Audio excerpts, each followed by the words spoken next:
আসসালামু আলাইকুম। সবাই কেমন আছেন? আমি আলহামদুলিল্লাহ ভালো আছি। আপনারা যদি এরকম সুস্বাদু চিংড়ি ঝিঙার ঘন্ট যদি খেতে চান তাহলে চলুন দেখিয়ে দিই কীভাবে রান্না করতে হয়। প্রথমে বটি বা ছুরি দিয়ে চোকলা ছিলে ছোট ছোট পিস করতে হবে। প্রায় গ্যাসের চুলায় বসিয়ে গ্যাস অন করে কড়ার উপরে ছোট ছোট পিস করা ঝিঙ্গা, কাঁচামরিচ পরিমাণ মতো কাটা, হলুদ ও লবণ ও একটু পানি দিয়ে ঢাকনা দিয়ে ঢেকে ভাপাতে হবে। একটু হয়ে গেলে ঢাকনা তুলে দেখবেন এই রকম কালার আসলে একটা বাটিতে নামিয়ে রাখুন। প্রায় চুলার উপর বসিয়ে পেঁয়াজ কুচি দিবেন। আমরা সরিষার তেল খাই, তাই আমরা সরিষার তেল দিয়েছি।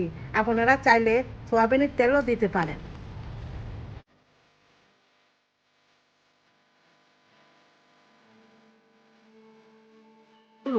পেঁয়াজ কুচিগুলো ভালো করে নাড়তে হবে।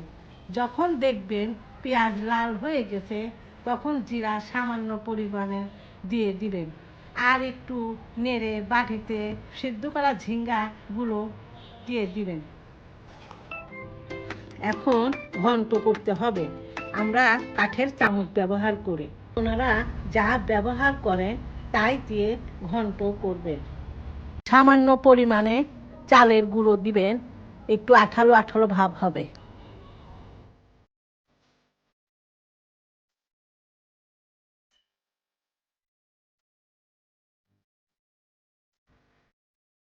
ঘন্ট হয়ে গেলে নামিয়ে পরিবেশন করুন।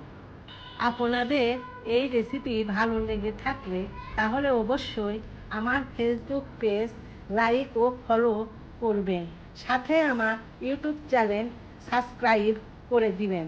সবাইকে ধন্যবাদ, ভালো থাকবেন।